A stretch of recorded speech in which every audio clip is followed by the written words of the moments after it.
Namaskar, Atul Gopal from PowerSwap Podcasts. And PowerSwap has been promoted by Chheda Electricals and Electronics Private Limited. This is part of the larger Chheda Group, which has a 50-year legacy and is the world's largest manufacturer of ignition coils. Last 7 years, there has been a venture floated by the company specifically for electric vehicle components, and we are here today to do a small chat up and a chai pe charcha with the founder of PowerSwap EV division, Abhay Patwardhan. Welcome, Hi Abhay. all. Well, Okay. So, Abhay, to start with, I'd like to go back to your education. You did your master's from IIT Bombay in power yeah. electronics. And what I want to understand is 30 years down the line, what have been the significant changes in the way we manufacture or design power electronics? Yeah. So I did my master's in 1991. Okay. And if you remember those days, the Windows 3.1, which is again DOS-based Floppy PC, drives. Yeah, PC yeah. with floppy drives and all, those kind of eras we have been talking of. If you look at power electronics, it has got three components. One is understanding of power, or basically the power is to be managed using some electronics devices and all. And the more crux of it is the heat which is generated due to a lot of topologies we do. So thermal management. Right. So today a lot of tools are available for thermal management analysis as well as the power electronics, like PSpice is there, then MATLAB is there, then there are a lot of tools onto the magnetic simulations and all. That era we had to do all these things manually, and really the process used to be very cumbersome. Trial and error. Trial and error, basically a lot of theories based on the books and writing the differential equations yourself, which hardly today you need to do. Right.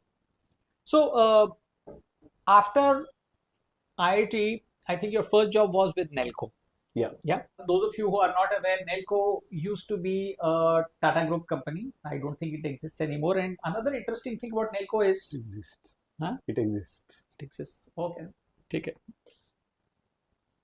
Uh, so, another interesting thing about Nelco is it was also the first company that Ratan Tata was given to manage.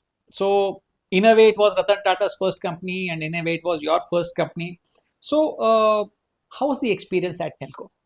Yeah, that was a great experience over there. Typically, Nelco used to have two divisions, like you said, Ratan Tata's the first job. So we had at that time, if you remember, the Nelco used to run into this consumer electronics. Okay, and Nelco Blue Diamond used to be the flagship product of the Nelco. So where I think so that was one line. Another line was automation, where I used to be Okay. working with. And that was the last 3 or 4 years where the drive industry. Okay, Motor because drives. motor controls, because today we call it motor controls, and that industry where my exposure was between 93 to 95. Okay, where after Japanese started coming in those eras, the Indian companies start dying down their core R&D centers. Okay. And I was one of the luckiest one to be Continue working at in least R&D. having the exposure to last 3 4 years of those eras, and Nilco was the last one to Continue shut with. down their own R&D center and getting into the drives. So these 3 years completely into motor controls. These were AC drives? Yeah, they were AC drives. Okay. Okay. Fair enough. Looking back at your first entrepreneurial experience, what do you think were the key learnings that you had? Yeah. So at that time, again, like it was entrepreneurship with a lot of vision, dreams, more of, or let's say, I'll call it dreams than visions at that those yeah. And one thing was, yeah, I'll do this thing, I'll do that thing. Technically, we did a lot of complex things. But when I really started working or actually running the business, I realized first thing is technical things are granted. They are supposed to work. Right. You put your engineering acumen and methodologies, and they are Correct. classical engineering problems which are assumed to be Correct. solved. If you ever died, it will rectify. Yeah. Yeah. But what needs more focused about is business, which has got many other aspects. One is your finance aspect, the creditors, Working debitors, capital. the working capital, maneuvering through. So those kind of things were more challenging than the real technicality things, which I earlier thought was should be the same. Right. So you learned a lot about finance and Yeah. managing people and So things like Atul, when that. you write your own paycheck, right, you learn everything. Okay.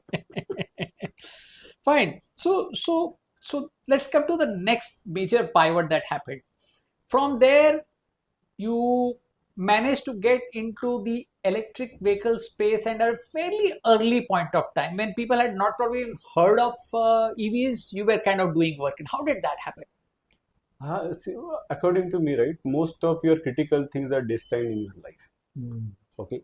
So after my own entrepreneurship, there was a failure of that. The reasons again I told you. Right. And then I was on a cool-off period where I couldn't get commit myself to a formal job, and I had to wind up a lot of liabilities which we had Legal stuff. acquired during those 3 4 years. At that time, through one of my acquaintance, I got connected with TCS, that's Tata Consultancy Services, where they wanted a drive expert Okay. on board, and that's how my engagement started. Later on, it turned out to be AC drive, which took me to back in 1993 to 95, where the Nelco Nelco days. experience has Nelco days. really Right. helped me at that time. And then next 5 years was majorly onto the EV domain, including motor controls, including magnetics usage for EVs, including the chargers and many other things. Right. Okay. And I think all this logically led to something very interesting. You worked on the electrical architecture for India's first real electric car. You, of course, had the Reva Classic before this, but the E2O, a lot of us like to believe, and I have biases being an owner, was really India's first modern EV, right? So, what was it like to design the E2O? Yeah, so it was basically my shift from TCS to Reva. Okay, where earlier it being a service company, my exposures were to almost all the North American OEMs, to the Japanese OEMs, seeing their engineering practices and all, and then completely onto the real ground front, Correct. when you call it Reva, because it has to be sold in India. India being a cost-sensitive market, there are a lot of cost aspects involved in the Right. design, Right. and that was a real good experience, basically connecting the two extremes. Okay, one from a maturity of international, or the what we say is already been matured OEMs, to a new company, new entrant into Indian market, which is more challenging. So what aspects of the Japanese and American systems could you get into the design process for the Reva? Uh, the aspects were majorly the architecture has to tune to the Indian requirements. Now, Indian requirements are very different than the other, right? It's very geographically and socio-economically very peculiar Price countries. conscious. Price conscious is one thing. Then you performance also you don't need to that high extent, because Correct. having You a don't need to do yeah, having as a 90 km per hour vehicle for city ride in India doesn't make sense. So you need to basically optimize the battery energy performance consumption. to your to basically aid what's actually your strong points are. Right. Like Right. for India, we need more cost has to be reduced. Then you need more range.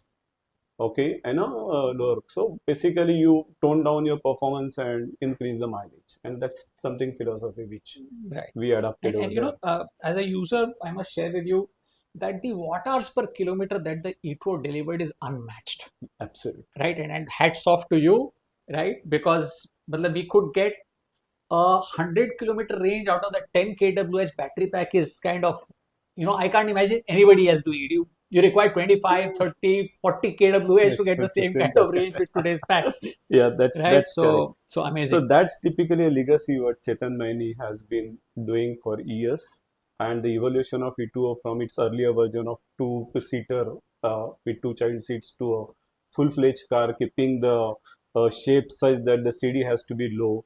And actually, he is the great visionary of automotive in India, and that's something I realized into this Correct, correct, aspect. correct, correct. Now, moving from cars to buses, right? So after having built the first electric car, you didn't stop there. You ended up building the India's first electric bus at KPIT. It was not only first electric car, but also it was first electric fast charge network.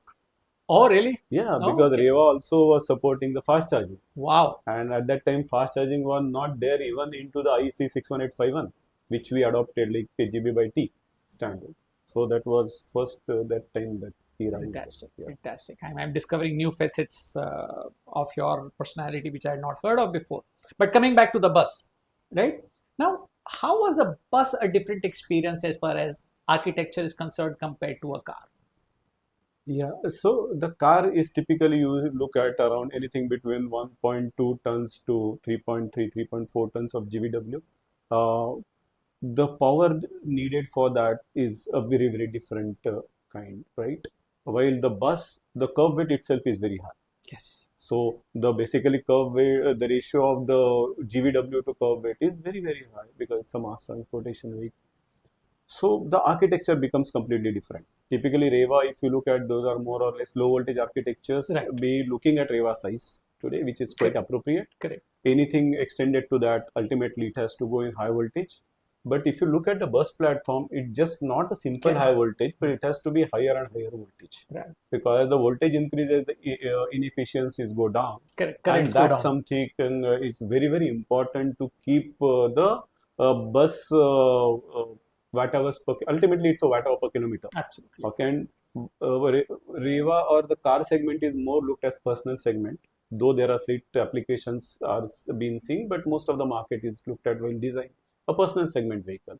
But when you look at the bus, it's basically the start of the design itself is from the ROI model. Right. So ultimately, your watt hour per kilometer has to be kept very, very low. For that reason, you have to keep efficiencies pushing up.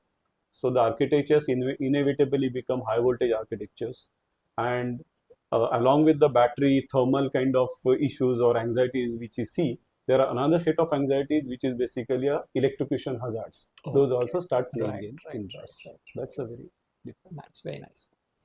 Right. So, given this background, Abhay, one would have expected that in your second entrepreneurial stint at PowerSwap as a founder, one would have expected another vehicle coming out of you. And, that just didn't happen. So, what made you get into components after having spent so much time working with vehicles?